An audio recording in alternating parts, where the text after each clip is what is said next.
Je vais te montrer des exercices ultra simples et hyper efficaces pour améliorer ta vitesse en boxe anglaise.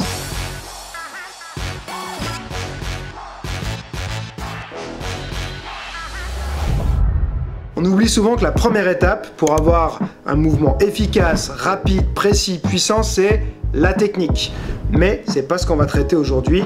Donc d'abord, si t'as pas une bonne technique, corrige ta technique. Tu peux regarder mes vidéos, il y a des formations sur mon site et tout. Mais aujourd'hui, on va aborder plutôt l'aspect préparation physique pour améliorer sa vitesse.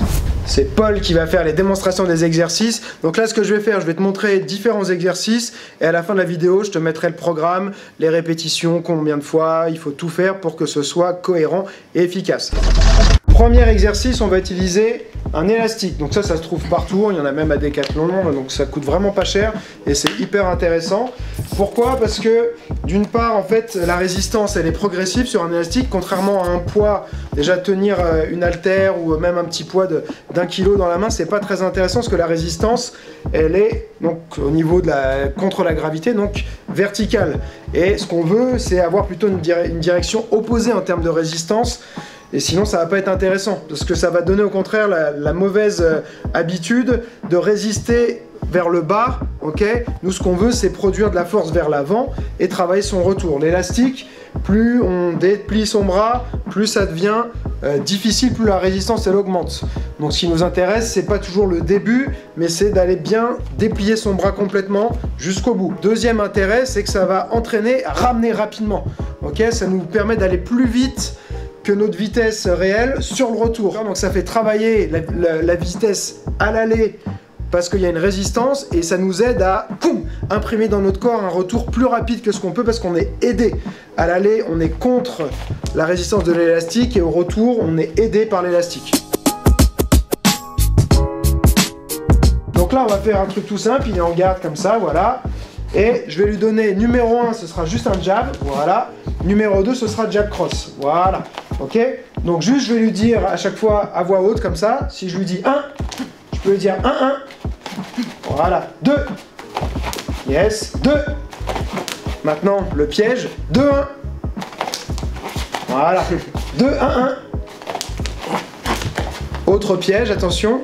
Est-ce qu'il va tomber dedans? 1, 2. Yes, d'accord, 1, 2, on aurait envie de faire jab cross par exemple.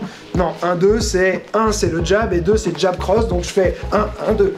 Ok, encore une fois. 1, 2, 2, 1, 1, 1, 1, 2. Voilà. Donc là, ce qui est important, c'est de ne pas en faire des rounds qui durent hyper longtemps parce qu'il va avoir une fatigue musculaire qui va en finir par s'installer dans son corps et après on prend la mauvaise habitude. C'est-à-dire que le corps, il va retenir aussi cette sensation de fatigue et de lourdeur et ce qu'il faut plutôt privilégier, c'est donner une bonne information au système nerveux, donc faire peu de répétitions, mais de manière efficace pour voilà, que le corps il retienne cette sensation de vitesse. Parce qu'après, ce qui va ressortir, c'est la manière dont on travaille. Donc si on travaille toujours sur de la fatigue, bah, en fait, on va au contraire, on se dit tiens, je suis en train de bosser, je suis en train de me faire mal, c'est bon et tout. Et en fait, ce qui va s'imprimer dans son corps, bah, c'est ce mouvement de fatiguer un peu. La technique, elle se dégrade aussi, donc on va prendre des mauvaises habitudes. Donc faut pas toujours voilà, se dire je veux en faire 10 fois plus que ce qu'il a dit, ce sera forcément mieux, plus c'est toujours mieux. Non, c'est pas vrai. Ok, donc on fait attention à ça, on essaie de s'entraîner de manière intelligente. Maintenant on va utiliser une medicine ball. Celle-ci je crois c'est effacé parce qu'elle est assez ancienne mais je crois qu'elle fait dans les 3 kg. Faut pas prendre quelque chose de trop lourd. Et on va faire des mouvements balistiques, donc c'est des mouvements de lancer. Ça permet en fait... Là, on pourrait se dire, bah là, il vient de nous dire faut pas utiliser un poids parce que la résistance elle est vers le bas. En fait, là, l'intérêt, ça va être de travailler comment expliquer ça, le prolongement du mouvement et le transfert de l'énergie vers l'avant. Ok, donc ce qui peut aussi diminuer la vitesse, c'est de contracter trop tôt ses muscles, de se crisper. Là, quand on fait un mouvement de lancer, si on se dit je vais essayer de lancer vite et fort, en fait, on va souvent être naturellement relâché. Si je lance une balle et que je suis crispé, la balle elle va pas aller loin. Si par contre je suis relâché, je mets un maximum de vitesse, ça va me permettre d'envoyer la balle beaucoup plus loin et donc je vais souvent avoir une meilleure vitesse parce que je suis plus relâché. Donc on sait que la contraction excessive, la crispation, c'est l'ennemi de la vitesse. Donc Donc là, ce qu'on fait, on est face à un mur, pas besoin de se mettre trop loin non plus. On a la position, on va travailler son direct de l'arrière, donc on n'oublie pas hein, le pivot, ça part d'en bas, ça remonte jusqu'à l'épaule et ça se transfère dans le bras. Il ne faut pas que j'utilise mon autre main, ok? Donc je peux la garder soit en dessous, juste en support pour guider, mais je ne dois pas le lancer à deux mains. C'est vraiment la main arrière qui va tout faire. J'envoie droit, hop, et je récupère. On ne fait pas de rebond non plus, ok? Je ne fais pas ça, je reprends et je repars tout de suite à pleine vitesse, parce que là on utilise l'inertie du mouvement et en fait ce sera plus intéressant de travailler vraiment le départ à zéro, c'est-à-dire pas de mouvement de départ, j'explose et je reviens. Allez, on va voir. Donc, position, des bons appuis, position de combat. Voilà, on se concentre, pas d'appel. Voilà, et on vraiment lance et c'est ça, on traverse. Là, voilà, super. Ça permet aussi de travailler sa précision. Si on peut avoir une cible au mur, par exemple là, on aurait pu, si on se décale un peu, il y a le logo. On va dire que tu vas essayer de viser très précisément entre le N et le K. D'accord? On va voir, donc on peut associer précision, voilà, à la vitesse. Yes. Et maintenant, autre possibilité, on peut associer ça aussi avec un petit peu de déplacement. Donc par exemple, il peut partir d'un petit peu plus loin et il va avancer vers 1, 2 et boum, voilà. Boum. Et en travaillant sa précision. Donc par exemple, voilà, si on dit toujours entre le N et le K, voilà. Maintenant on met un peu de mouvement.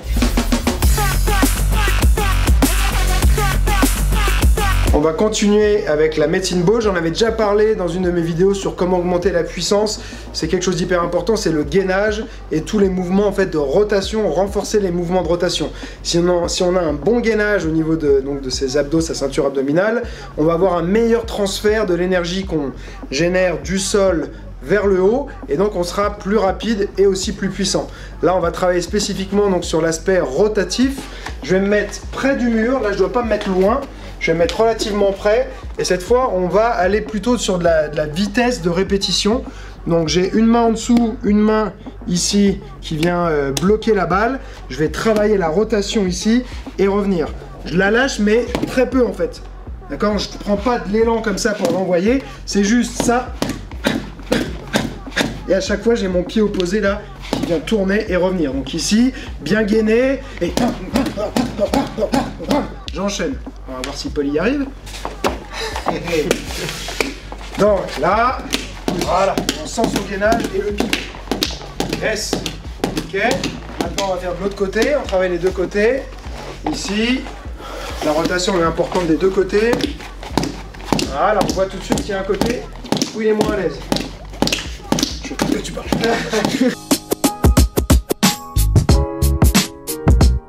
On va voir maintenant un exercice au sol en position pompe utilisé par Phil Darousse et le préparateur physique de l'American Top Team avec qui j'avais fait un séminaire sur la préparation physique. Donc c'est assez simple, on se met en position pompe, les pieds légèrement écartés. Donc j'ai une bonne position, il faut que toujours je sois bien gainé. On va avoir exercice numéro 1, ça va être 1, 2, 3 et je reviens. Donc je fais hop, hop, hop et je dois revenir le plus vite possible à ma position de départ. Et numéro 2, ça va être écarté et revenir. Ok, et moi je vais simplement lui dire soit 1 il va faire tac tac et retour, d'accord, donc c'est décalé, décalé, retour aligné, ou numéro 2 écarté, retour. Ok, donc voilà, là on a la position, on essaie d'avoir les mains en dessous des épaules, donc on n'est pas les mains qui sont en avant ou en arrière, directement en dessous des épaules. Numéro 1, voilà, 1 et raté, 1, voilà. 2.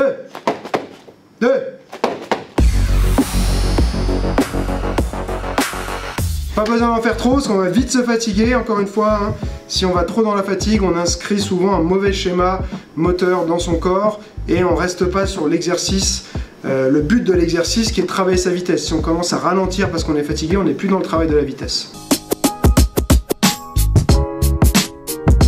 Quand on travaille sa vitesse et qu'on utilise d'autres exercices pour essayer de l'améliorer, l'intérêt derrière c'est d'essayer de faire un transfert, donc revenir sur les mouvements qu'on va utiliser réellement. Donc là, on va faire au pas d'ours, mais ça pourrait être travail au sac. On va reprendre du basique. On va faire juste numéro 1, numéro 2, numéro 3. Voilà, et je recommence. Donc je vais le faire travailler. On reste sur de la qualité, pas sur de la quantité. Juste ça. 1, 2, 3. Voilà, vitesse maximale. 1, 2, 3. 1, 2, 3. 1, 2, 3. Ok, donc si on a tout fait, on a activé aussi, là, comme on a vu, tout ce qui est gainage. On a travaillé les exercices de réactivité au sol. On a travaillé le transfert d'énergie avec la balle. On a travaillé le retour et la difficulté de tendre son bras. Ça doit se ressentir tout de suite, ensuite, après, sur les pattes d'ours.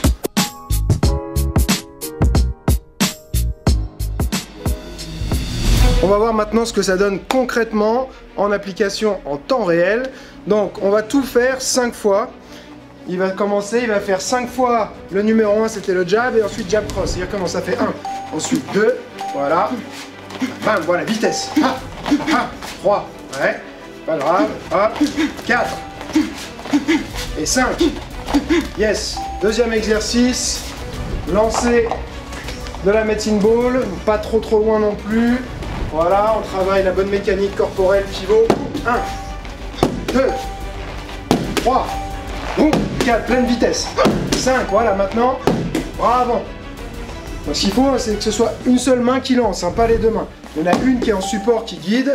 2, 3, 4, 5 qui se rapproche du mur. Position de côté. 5 fois d'un côté. 1, 2, 3, 4, 5. Et l'autre côté ensuite. 1, 2, 3, 4, 5. Il va se mettre au sol. Là, on va combiner les deux. Donc ça va être décalé, décalé, puis côté. Là, 1. Ça fait 1, 2, 3, 4 et 5. Ensuite, il va mettre ses gants. Là, si on est tout seul, là, je monte une version où on est tout seul. Si on a un partenaire, on peut rajouter une composante de réactivité où c'est le partenaire qui dit numéro 1 ou numéro 2. Pareil, si j'ai pas de partenaire, je vais travailler sur un sac de frappe. Là, moi, je vais mettre les pattes d'ours. Hop, et je lui fais travailler 5 fois le 1, 2, puis 3. Donc 1, 2, 3. 1, 2, 3. 1, 2, 3. 1, 2, 3. Et 1, 2 et 3. Yes, souffle. Là, on prend une bonne à 2 minutes de repos en fonction de comment on sent. Le but, hein, toujours, c'est de rester sur la qualité. Je le dis encore et encore, c'est important. Il y en a qui n'écoutent pas à chaque fois. Je leur donne des consignes. Je donne des choses qui sont faites pour vraiment avoir les résultats optimaux, mais ils veulent tout le temps aller dans la fatigue. Et ils se disent, bah, lui, il a fait ça comme ça, moi, je vais faire 20 fois, et le résultat, il sera en fait beaucoup moins bon. Ok, donc écoutez-moi, faites-moi confiance sur ça. Donc là, il prend une bonne minute à 2 minutes de repos quand il sent que sa respiration est revenue à la normale, qu'il est plus fatigué. Et on recommence donc pour faire 5 fois ce petit circuit. C'est rapide, c'est facile à placer. On peut le faire avant un entraînement, on peut le faire en dehors de ses entraînements. Ça ne va pas laisser trop de fatigue derrière, ça ne va pas empêcher d'aller s'entraîner. Et il ne faut pas le faire tous les jours, mais 2 à 3 fois par semaine, c'est parfait. On a tous envie d'être rapide, mais on a tous envie d'être puissant. Si tu veux améliorer ta puissance, va voir cette vidéo où tu vas retrouver plein de stratégies pour devenir beaucoup plus puissant, presque aussi puissant que Mike Tyson.